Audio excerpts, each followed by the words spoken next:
So good morning, One Heart, One Mind Center for Spiritual Living. We have Jesse Powers. Welcome, Jesse. Hello, good morning. Good. I'm just going to start off with some Eddie Watkins Jr. this morning because I'm feeling it. Take a look at the person next to you. Say God loves you and I love you too. Feel the love in the Zoom room sanctuary. Raise your voice and repeat after me. We come together. We come together. We come together. In the name of love, we come together. We come together. We come together. In the name of love. Sorry. Take a look at the person next to you. Say, I recognize the God in you. Feel the love in the sanctuary. Raise your voice and repeat after me. We come together. You say it. We come together. We come together. We come together. We come together. In the name of love. Reverend Shaw's got it. We come together. We come together. We come together. Love in every walk of life, every creed and color, we unite in honor of the good in each other. Take a look at the person next to you. Say namaste, I bow to you, or say it to yourself right now. Feel the love in the sanctuary. Raise your voice and repeat after me. We come together. We come together. We come together. In the name of love, we come together. We come together. We come together. In the name of love.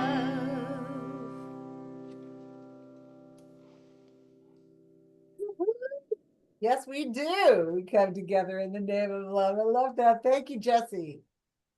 And Lissa, you are a practitioner of the day. I was a little concerned because I know you've been gone, and I was like, oh, maybe I didn't give her enough time to prepare. But you know what? You're so cool. You can just talk extemporaneously and be very wise. So I know you're good.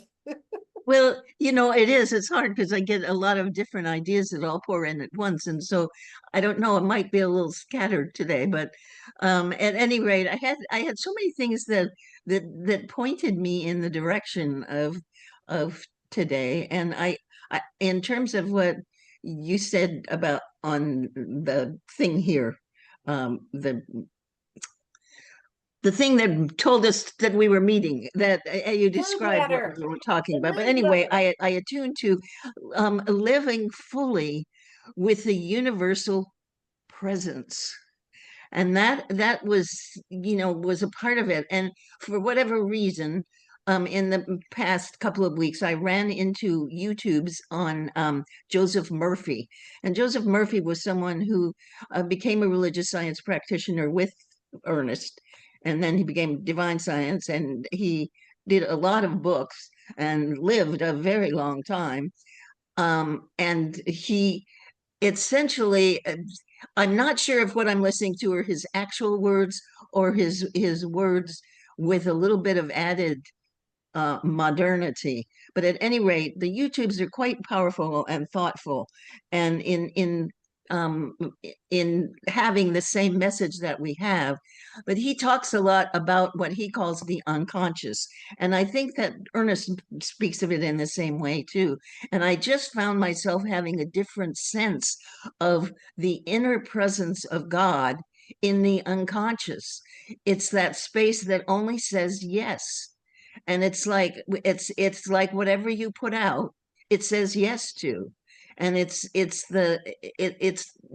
kind of like total love, unconditional love. And it's that part of you where God lives.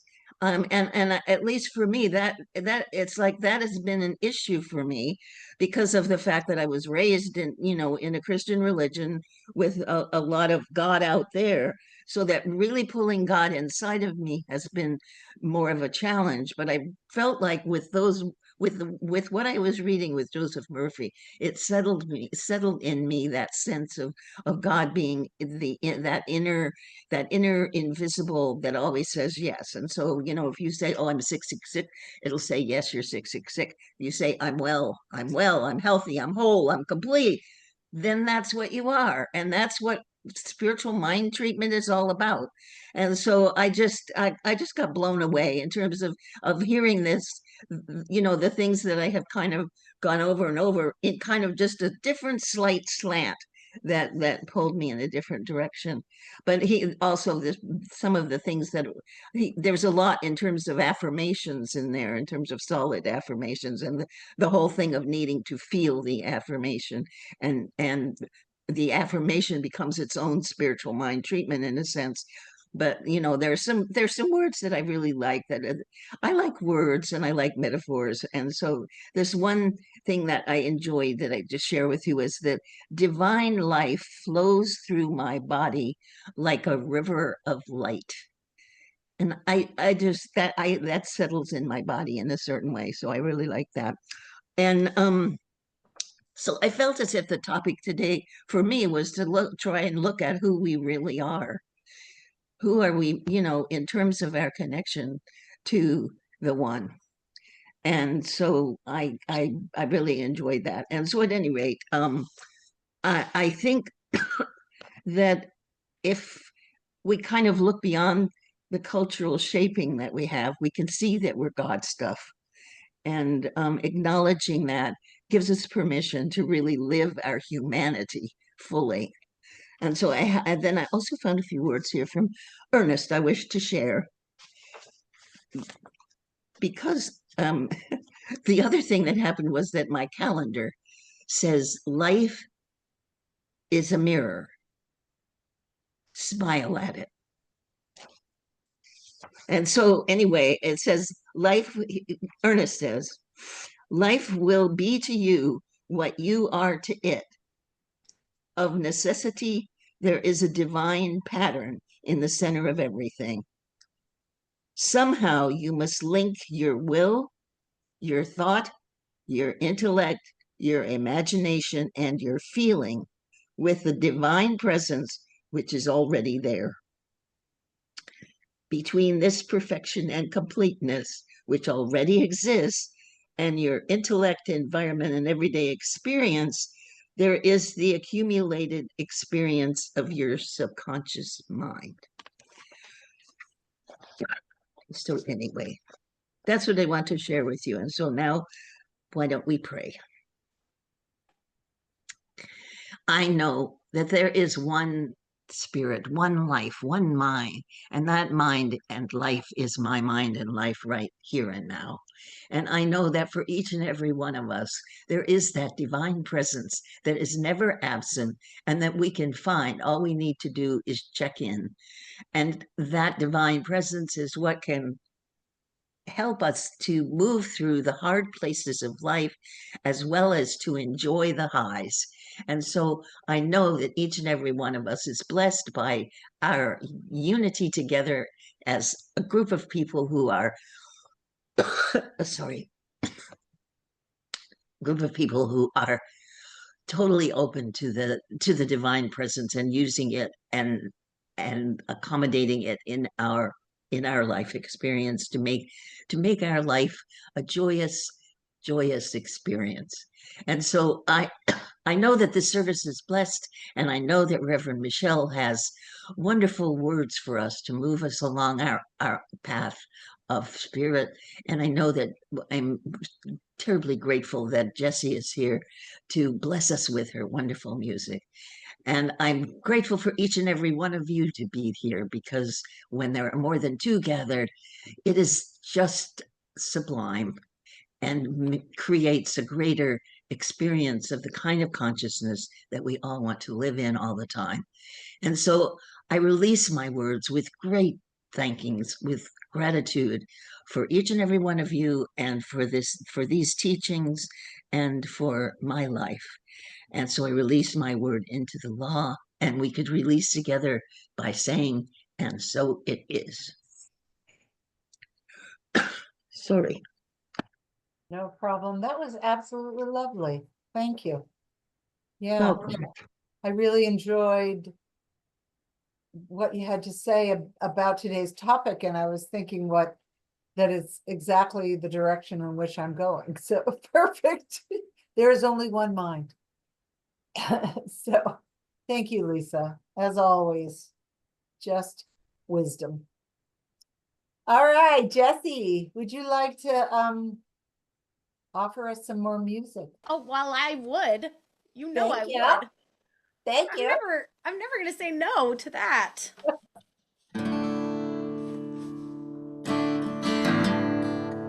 I played this one a while ago, but I heard light, and we're talking about our ground of beingness, and it is light to me, river of light.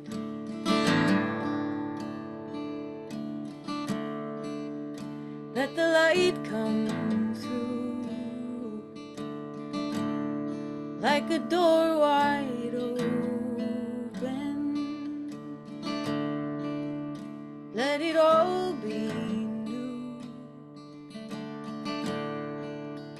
All that once was broken.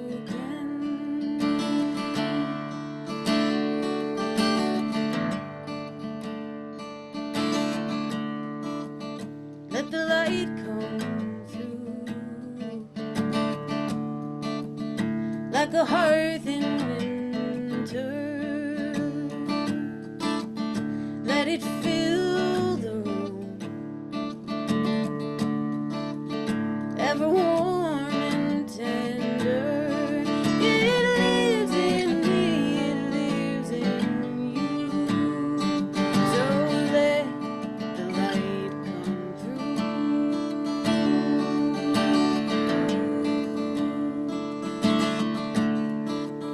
Let the light come through like a sacred morning, all hope renewed. See the world transforming, illuminate the places in the dark, and let your life be like a blazing star. Remember that the light is where you are. It lives in me, it lives in you. So let the light come through.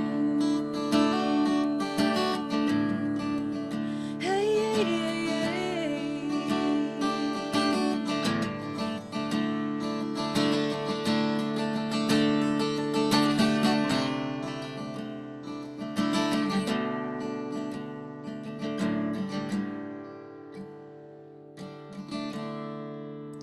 let the light come through. There's no need for hiding. It was always you, ever golden shining. Illuminate the places in the dark, and let your life be like a blazing star. Remember that the light is where you are.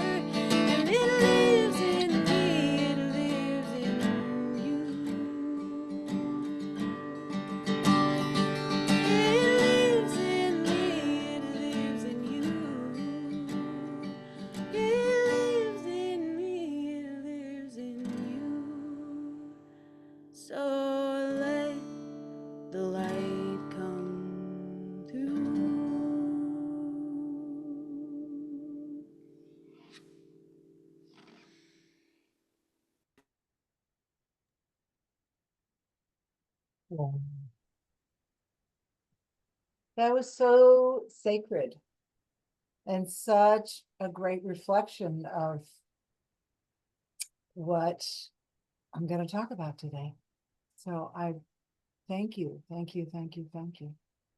It's so funny because late when we don't have live music, I pick out some YouTube videos, and earlier in the week I thought, well, what would be appropriate for this? And I had decided to play India Ari's I Am Light, and then I went, oh no, wait a minute. I love that song. Jesse's here. I don't have to, but that is even more special because it's coming from you, and you're here in your presence and your energy. So I just want to thank you so much.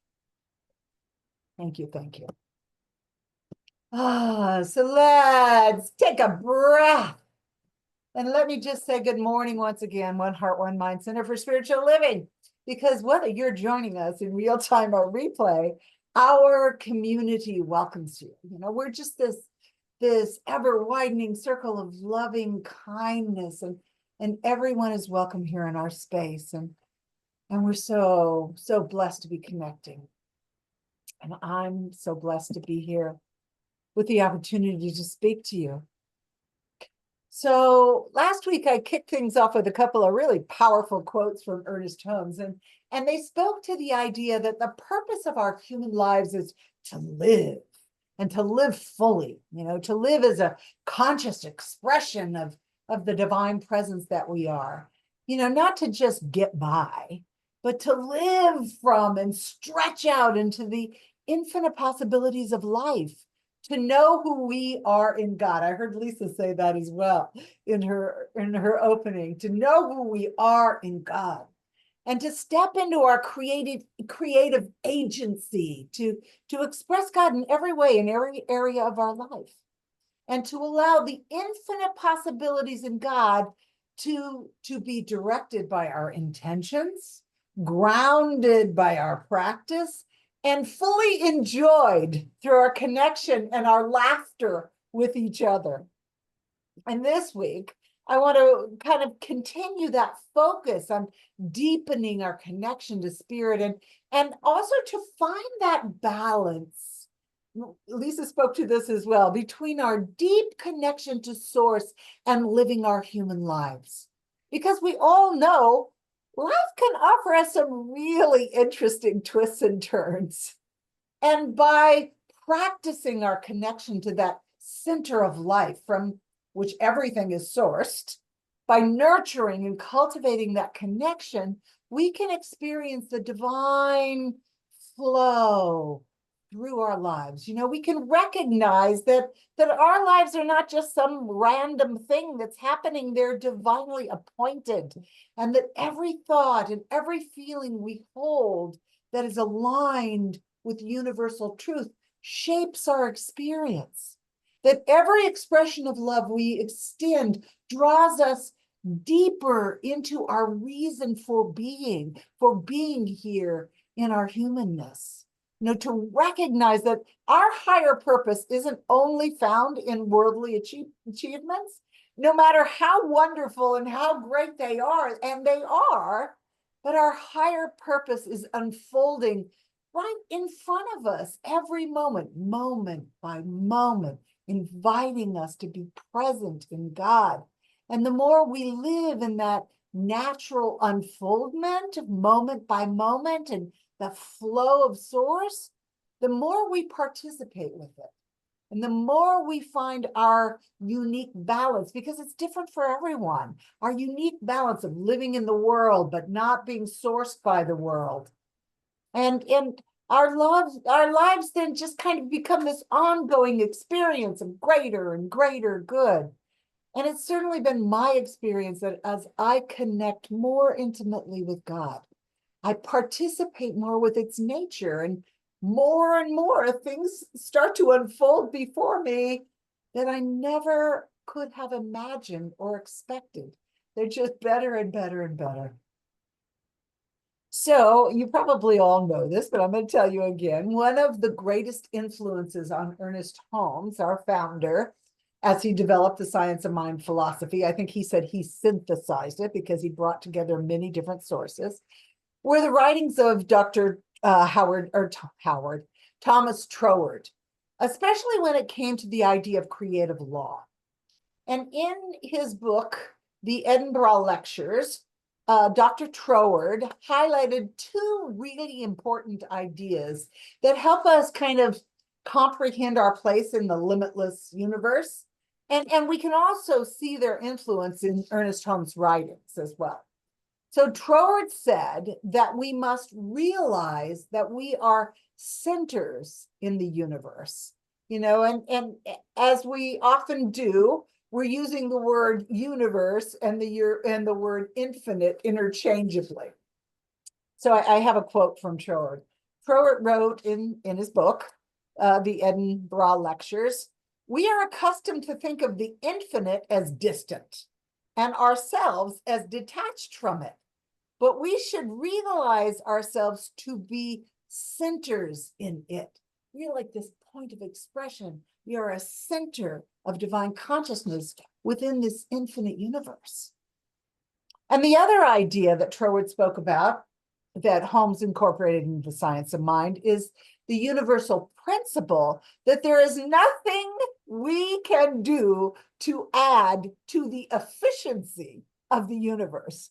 Infinite mind is already perfect, and our job is not to try and improve it, but to align with it through our openness to it, through our right thought and our right feelings.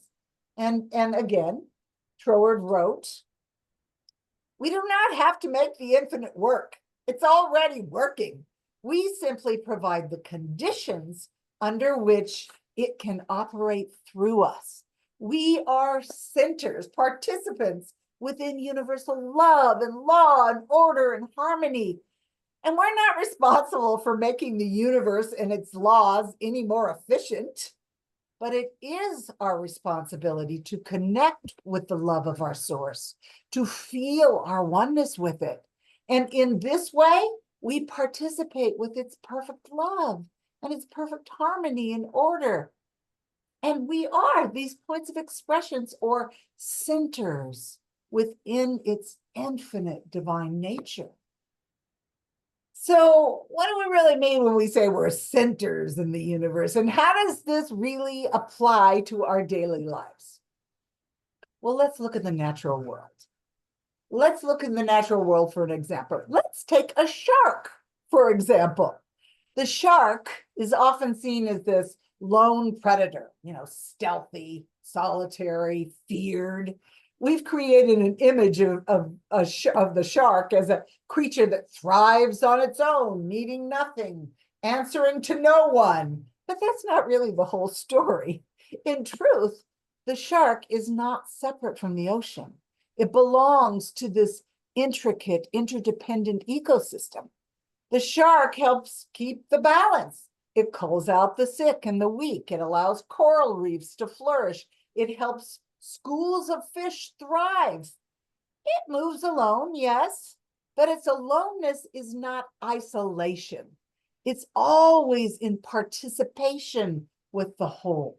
That's the larger purpose, a purpose that surpasses all, which is actually today's talk title. It's kind of a bit like that myth that we have in America, the rugged American individualism myth.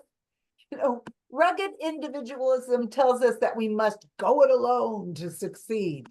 But the truth is, we're not the shark, we're the sea, we're the ocean. We're not here to dominate, but to participate with the divine order, with the larger life, to harmonize like the shark. Our true nature is not about separation. It's about our intimate relationship to the ocean, to universal love, to universal harmony and order, to our oneness with this unseen current that carries everything. And this is our purpose as unique, individualized centers within the reality of God. And what Holmes meant when he said that the purpose of life is to live, that's what he meant. He meant to live fully as these centers of life, of the centers of love. In his book, Living the Science of Mind, which I actually really love because it gives kind of a more plain worded explanation of principles than the Science of Mind, although I love the Science of Mind too. In his book, The Living the Science of Mind, Holmes kind of dove a little bit deeper into how, as individuals, we live within the greater divine purpose of the universe, living our individual lives from the fullness of God. And Holmes wrote, and I'm paraphrasing here, I'm not reading a quote, that there's no such thing as an individual anything in the universe. As individuals, we don't have an individual gravitational force or an individual law of mathematics or an individual principle of harmony.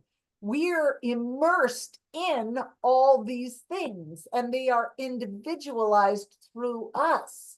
And Holmes shared a biblical quote in this, let me see if I can find it. I got it. I'm going to just plain speak it, but this one is from John. And, I'm just updating it, making it a little bit more contemporary language. And he wrote, "Do you not believe that I am in the Father and the Father is in me? The words I speak to you, I speak not of myself, but from the Father that dwells in me. He does the work." This is a Jesus quote. This is one of the most clear biblical expressions of this idea of that individual. And in the individual in this quote is Jesus. And Jesus is not separate from the infinite, what he's talking about the Father, but that he's a center within universal consciousness. And this quote expresses the spiritual truth that God's presence is in us. It's not far off somewhere, and it's not in a partial way either. It's in its wholeness. Just as the entire ocean is reflected in a drop, the entire universal presence of the divine is reflected in us as centers within this presence. When Jesus speaks of the Father doing the work, Holmes would say he is acknowledging the creative mind acting through him, just as we're empowered to do.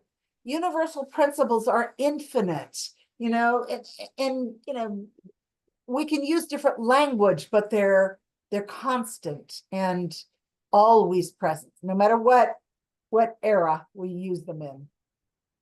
So I'm always looking for a real life example of how a principle might apply to daily life, to play out in our daily life. And because, it's important to ground spiritual principles in human realities, so that we can live them, as Holmes invited us to do.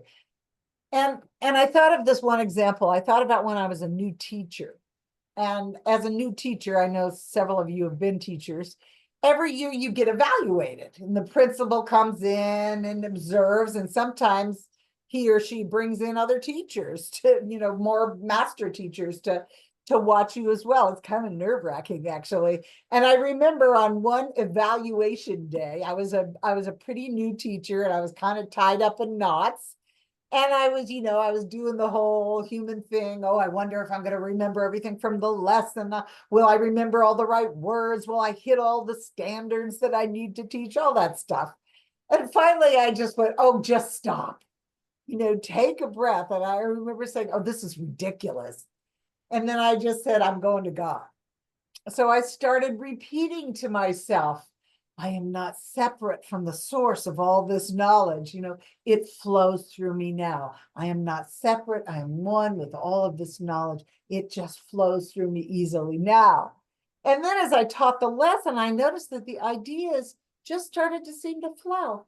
The right words came, and I could feel a real connection to the students, which is really what it's all about anyway, right? And afterwards, the principal commented on the clarity of the lesson and my connection to the students. In metaphysical terms, I was the center. I was a center within infinite mind, where infinite mind found a specific outlet through me. I didn't borrow wisdom from outside myself.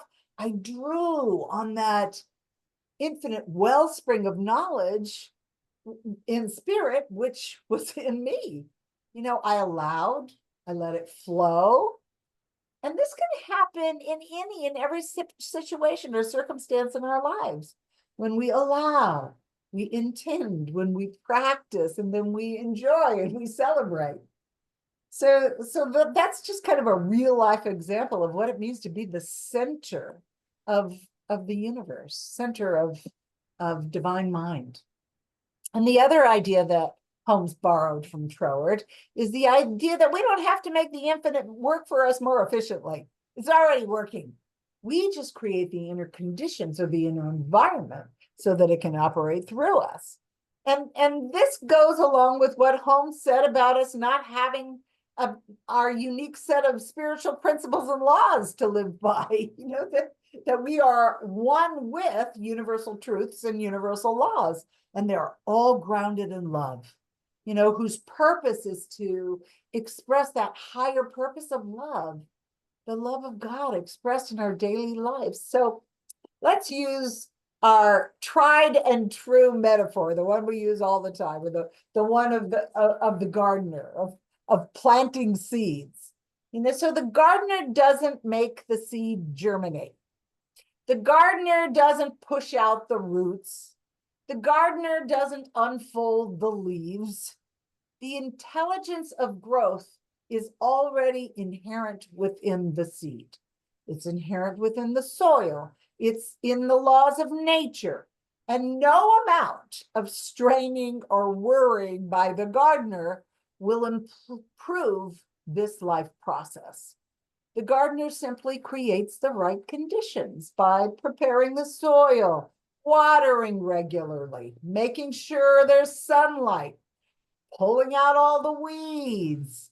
And when the conditions are in place, the seed naturally grows into what it's meant to be. Now, as human beings, we're slightly different because we have a little bit more choice about what we want to be. A carrot is always going to be carrot, even if it wants to be a daffodil. But we use the same process, but we can set an intention. We can choose. So let's say in our individual human lives, we're starting a new creative process or holding a specific intention. We don't have to force the universe to bring it about. The intelligence of creativity, of order and growth is already present within creative law to bring about our intention. Our role is to cooperate or to participate with creative law, to stay receptive to ideas, to take practical steps when guided, to work with integrity and keep our vision clear. Just like the gardener, we don't improve infinite spirit. We simply align with it by providing the conditions, allowing, by right thinking and right feeling, by practicing.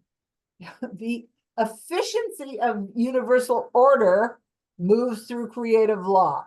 It's going to flow into form. It has no choice. We don't have to make it any better. It's already working. So in each of us is the center of divine mind, each with our own individual agency to allow universal love, universal order, and harmony to move through us. And it's ridiculous to think that we could prove on the efficiency of the universal order. So then what do we do when we experience challenges in our lives? How do we deal with them when they do occur? How do we listen to the intuitive wisdom that speaks to us from our infinite source? It reminds me, as I was asking this question, I was putting together today's talk, it reminded me of that story. You probably all heard it, about the guy. He's hiking in the mountains and he's not really paying attention to where he's going because he's so admiring the incredible beauty all around him, the forest, the wildlife. And then suddenly he walks around a bend and there's this incredible view in front of him. And he's so preoccupied and taken with the view that he walks too close to the edge of the cliff and he slips and he falls off the edge. And fortunately for him, there was this big tree branch sticking out the side of the cliff. And so he grabs onto it. And then as he's hanging there, looking down, seeing how far he would fall, he starts yelling at the top of his lungs, please help me. Is anyone up there? And he just is yelling and yelling. Finally, he gets an answer. He says, yes, I'm here. This is God. I can hear you and I'll help you, but you have to do exactly what I say. So the man replies, anything, I'll do anything. Just tell me what to do. And God says, okay, let go of the branch. And there's this long silence. And the man yells, is anybody else up there? Obviously not wanting to fall to his death. See? So, in the story for me, it just makes me think, how many times have I made the safe or the easy choice rather than follow what my heart is telling me, what the intuitive voice within me is telling me to do, because I'm just too afraid and I don't trust? How many times have I stayed in that comfort zone? And the story for me illustrates how often we set an intention, ask for spiritual insight, receive clear guidance, and then hesitate because the answer requires that we allow and surrender. And the man's dilemma is our human tendency to want support from universal love, from God, from the order and harmony that's there, but only if it fits our preconceived idea and feels safe to our rational mind, right? Well, that doesn't make any sense to me, so I'm not going to follow that guidance. So God's instruction to the hiker was to let go. And that really represents the spiritual truth that we can't improve on the efficiency of universal order. Sometimes we're just not going to be able to grasp it all. Sometimes we just have to trust, to continue to do our practice, connect with the higher order.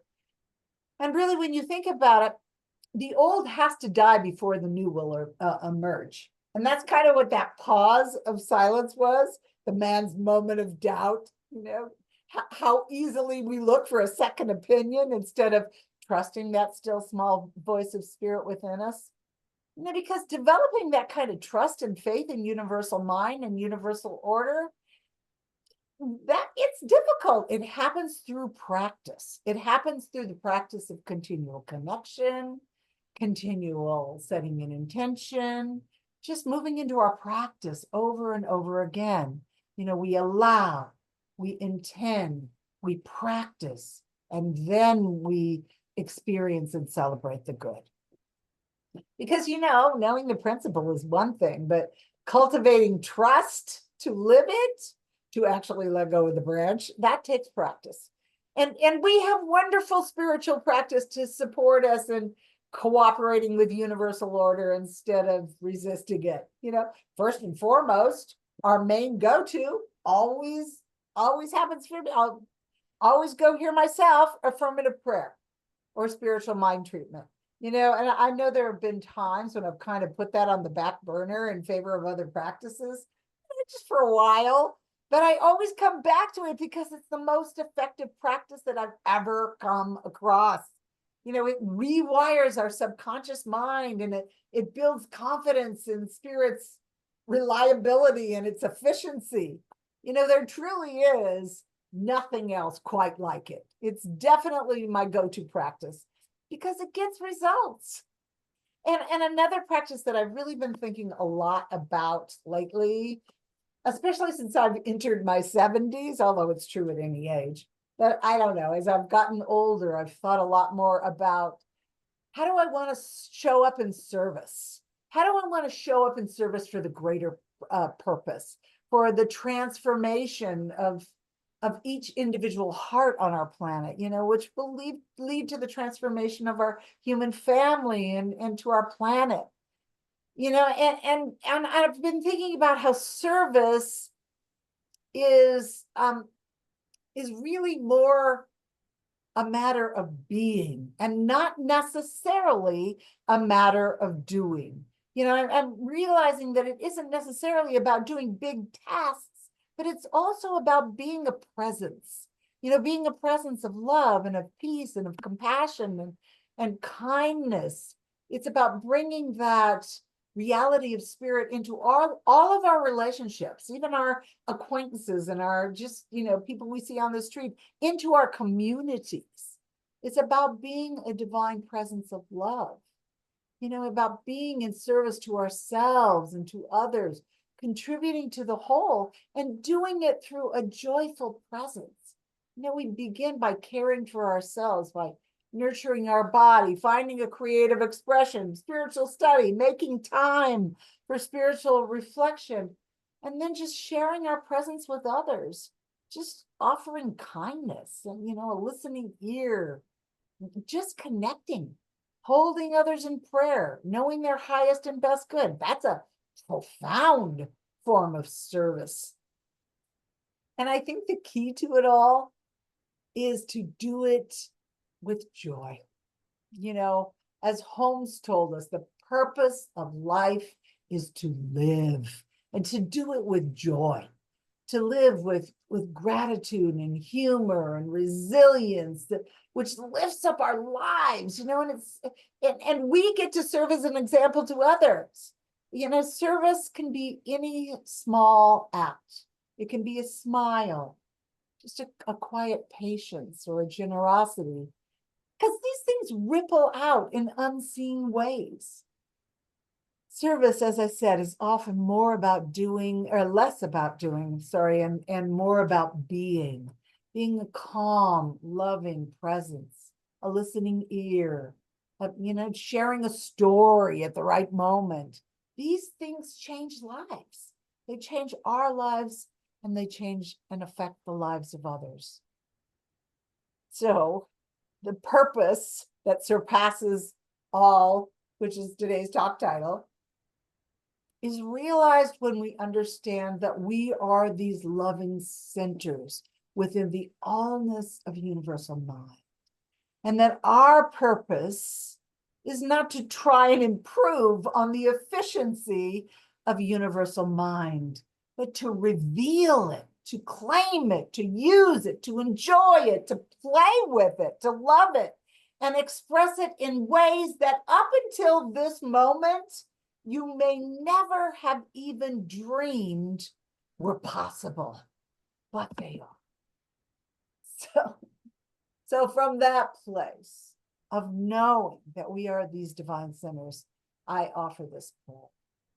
I know that all there is God, that all there is the divine life, that all there is this magnificent source, rich in love and creativity and peace, and all of the relatives of love that move through our being, that we are one with this source, that we are one with this source. So I speak my word about each and every person that is on this call and each and every person that is not, that there is something that is opened within us that allows and intends and practices the presence of the reality of our being. And it is expressed through our lives in new ways, in fresh ways, in joyous ways, in beautiful, magnificent ways that up until this moment, we have never imagined possible.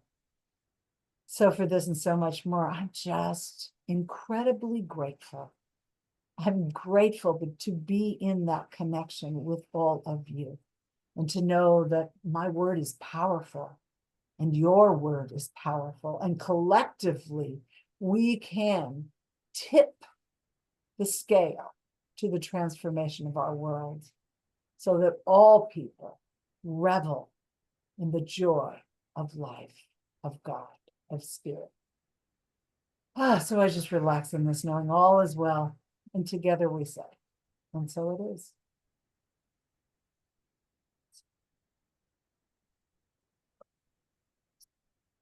So I really love that idea that we're centers of God, and we don't have to make God be God. God's already God. We don't have to do anything to make it any better. So let's just relax into that. And Rob, I do believe you're doing the conscious giving. Am I right in that? I do believe you are right.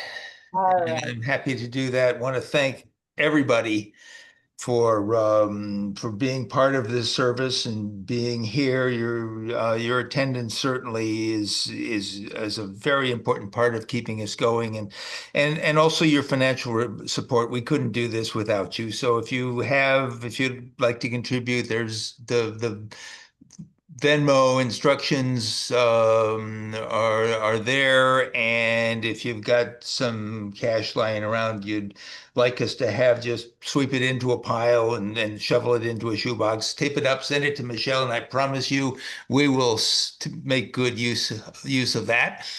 And we have a giving affirmation that may or may not be showing up, and if it does, I get it. if it won't, I'll make one up. You can make one up if you'd like. No, that's okay. I'm happy to conform, but I've got it right here. There okay, we go. I refreshed it not too long ago, so it's fairly new. yeah. So here's the better than ever sacred giving affirmation. I give with a grateful heart, knowing that spirit is the source and substance of all supply. I joyfully participate in the circulation of abundance. My offering blesses the world and returns to me multiplied. I am grateful and I am prosperous, and so it is. All right. So as far as announcements, we're going to do our Monday night prayer group. We're going to do our Tuesday night continuation of the Neville Goddard handbook, which has been really fun. And I'll send out, I put it in the newsletter, but I'll send out which chapters we're looking at. They're easy peasy short and offer a lot of meat in there to talk about.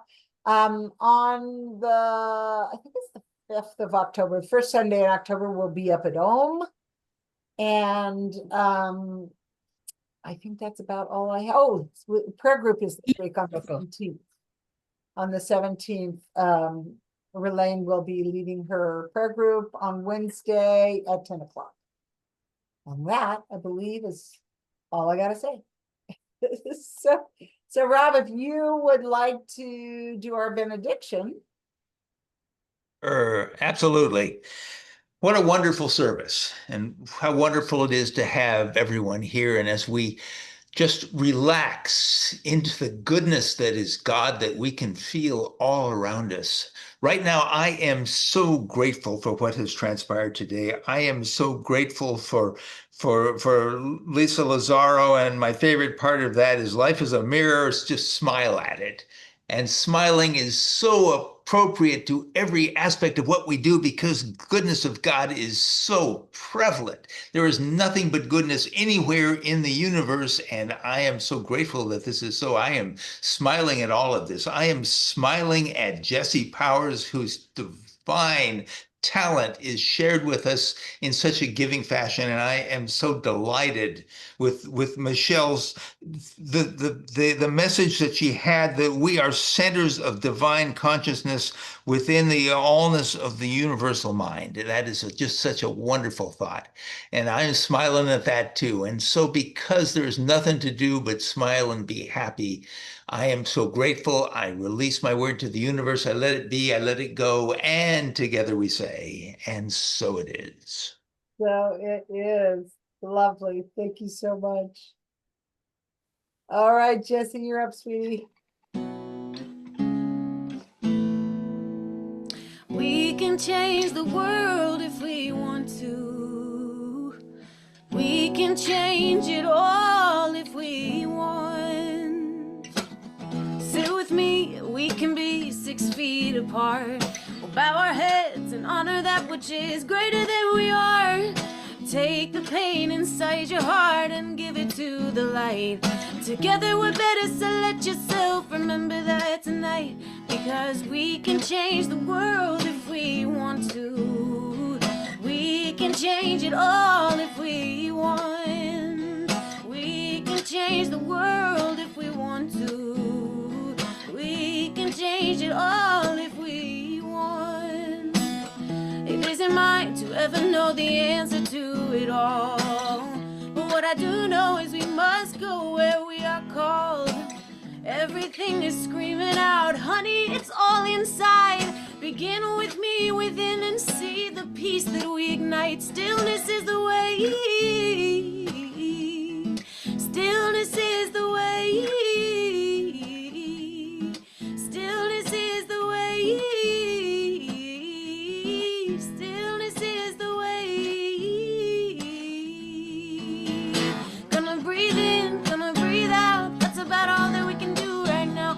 Maybe it's not ours to figure out today. Gonna be here, gonna be now. Peace of mind is gonna find us somehow. And I know that stillness is the way. Stillness is the way. Stillness is the way. Stillness is the way. Stillness is the way. And we can change the world if we want to.